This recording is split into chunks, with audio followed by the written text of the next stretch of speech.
this is one of the best moments of the conference after already great moments with the investor panel and John Chambers opening up the keynote. I'm super excited to introduce our first presentation of the day, all about helping you lead through a crisis. And this leadership session is taught by truly an expert. He walks the walk. He's a great man of service, a former Army colonel, commander of a 5,000 person infantry brigade that was ranked #1. And he has led the military and he's coached many companies on how to lead successfully through challenging times. It's our very own out of North Carolina, Rob Campbell. Rob, thank you for being here. Thank you for your service to our country, and thank you for serving the Startup Summit community. We are excited for your talk. I'm going to give you the reins. Excellent, Keith. Thanks a lot. I'm going to make sure I'm put on video here and share my slides, and we'll be off and running. And there it is. And here we go. Hey, listen, great to be with everybody today. I sure wish it was in person, but this is the next best thing I get. It's all we got. We'll talk about leadership through crisis, share some lessons, and maybe take a few questions if we've got some time at the end. Let me take you back to 2008 when I was given the distinct privilege to command this organization right here, 1st Squadron 40th Cavalry Regiment. About 380 paratroopers, men and women based up in Alaska, far away from their own family structure. I became the CEO of this organization that spring. We would spend some time together, about a year in preparation, because we were headed for Afghanistan. We would wind up right here, where that blue star is, on the eastern border of Pakistan and Afghanistan, a very dangerous area where we would spend about 12 months. Looks a lot like that. That's the pathetic Campbell Pass you're looking at right there. And it goes up about 10,000 feet, very rugged terrain. This area had gained fame in the 1980s as the Afghan Mujahideen had taken on the Soviet Union and ousted them from their country. It was living up to its reputation as we arrived in the spring of 2009. We'll take you right to March 8, 2009. I woke up that morning after a restless night's sleep. I was 2 days away from taking control of an area about the size of Rhode Island, and a task force of about 700 men and women, soldiers and civilians. I was outside of my sleeping quarters, and you could smell the smoke coming from the ovens where they were baking naan bread, and the Afghan farmers were burning brush, getting ready for the spring crops. Spring had arrived in Afghanistan. Later that morning, I was sitting in a makeshift conference room where we were taking a briefing from the outgoing unit, the one we were replacing.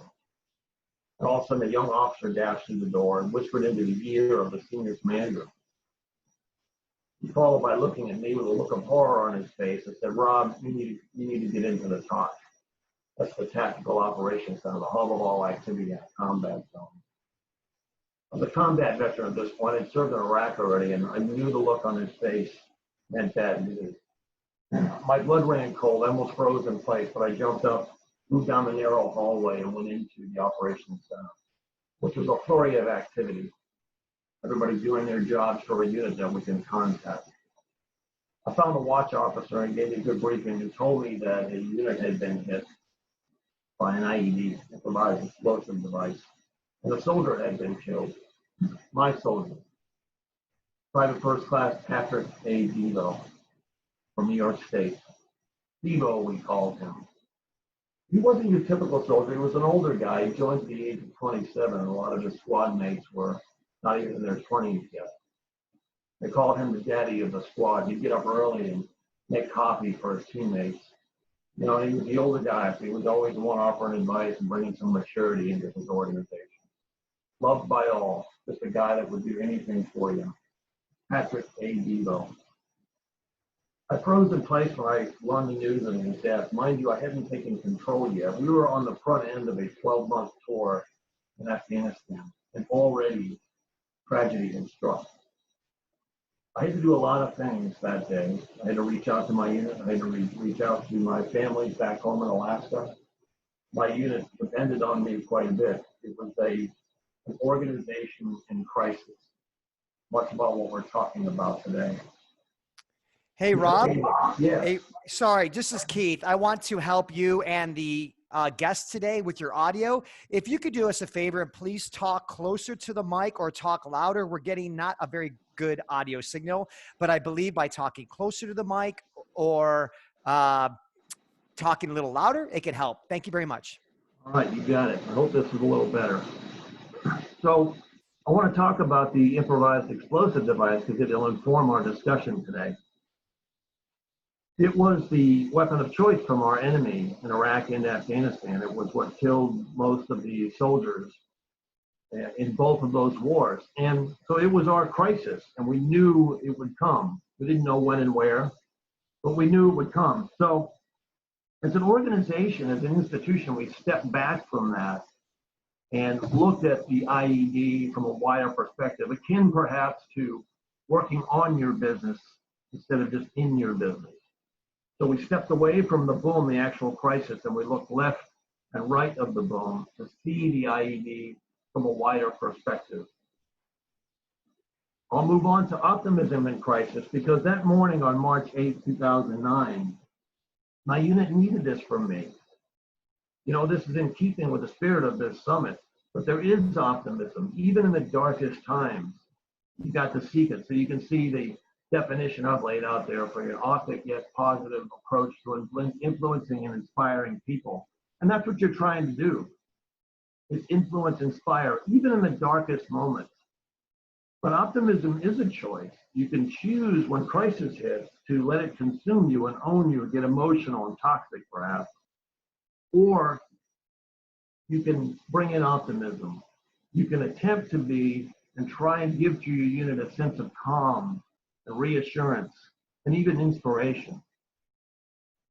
You know, there wasn't much optimism on the morning of March 8, 2009. All I could do was call my leaders and ask if they were okay, find out how they were doing, but assure them that we were going to get through this because we were a strong team. We had trained together very hard for a long time, and we were ready for this moment. That's the best I could do as an organization in crisis, is to be the calm, reassuring, yet inspirational leader. We were going to use the death of Patrick Devo to steel our resolve, if you will, to recommit ourselves to the mission that lied ahead so that he wouldn't have died in vain. We were going to give it our very, very best. Let me take you to the left side of the boom. And this is where in a company, you build up your defenses. You prepare for the crisis because, as many of you know, it's not a matter of if it's coming, it's when. So what do you do on the left side? This is where you solidify your foundation through vision, values, and culture. You've heard one of our speakers speak of that today. You know, that vision, looking forward to what your organization is doing in some future state, and then codifying that in a statement, a vision statement. Not we want to be number one in our market or our industry. That's a goal, vision. Who are we in the future? What are we doing? A set of values that we can subscribe to, that we believe in, and we can espouse, and we hire people that want to fall in with these values and champion these values. And we vote people off the island that can't, that won't subscribe to the values. And our culture that describes the climate, the people, all the things that we look for in a good company. It's a team, it's a family. It's not a company. It's not a vertical, not a department. It's a team or a family. That's what people want to be a part of, is a team or a family. That fosters a sense of belonging that can be very powerful and can be the catalyst to get you through a crisis. Imagine the unimaginable. That's the role of a leader, to imagine the unimaginable. Run scenarios. What if this happened? What if that happened? What would we do? And take some time in the relative calm of this left of the boom space to think through that and harden yourself, build your defenses up for the crisis that will come.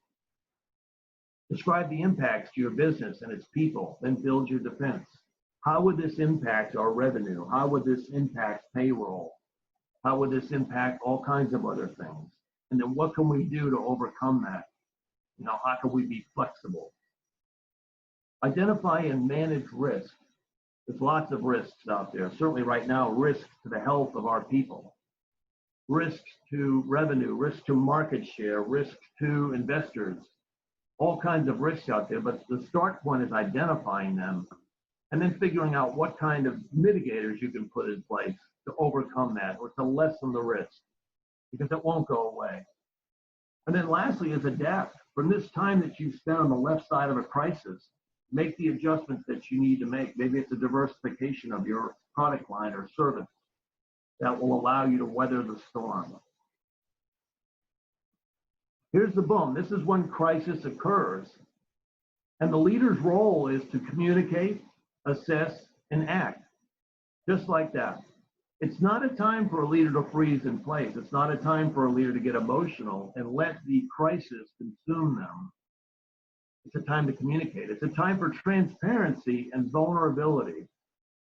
Many think these are weak points of a leader, weak characteristics of a leader. I believe the opposite. I believe leaders ought to be transparent and vulnerable. That's what their people look for. General Stanley McChrystal said it very well. He said, share things, be transparent to the point that it makes you uncomfortable.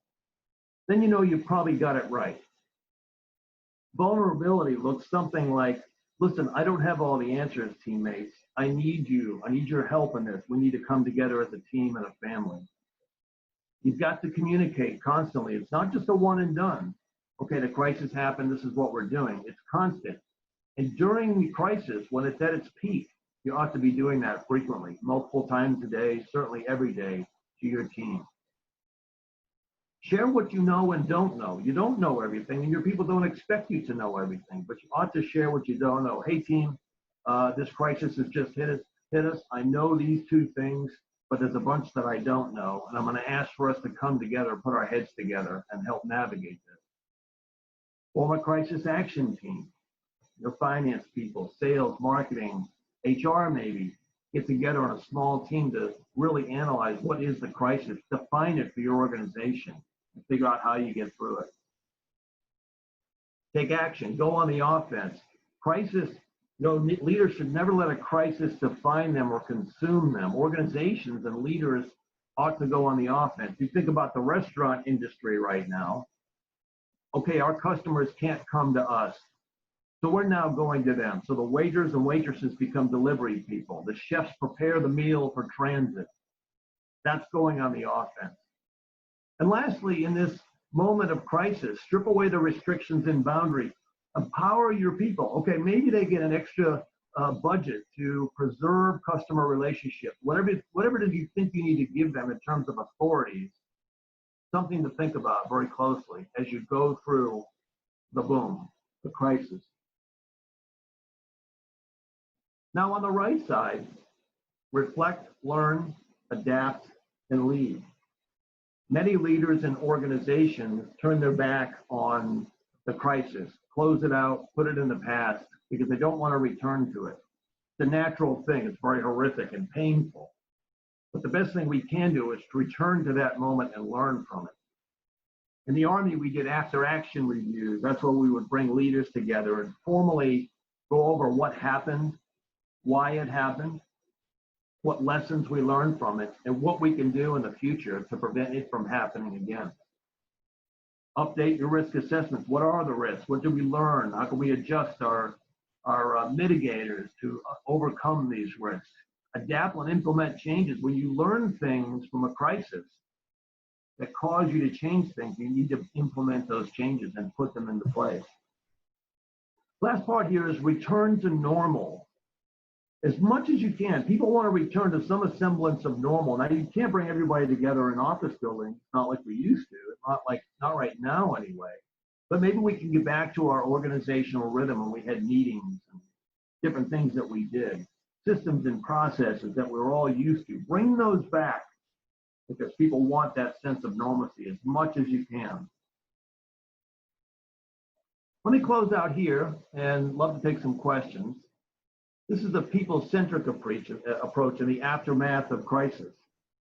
Are we in the aftermath of COVID? I don't know.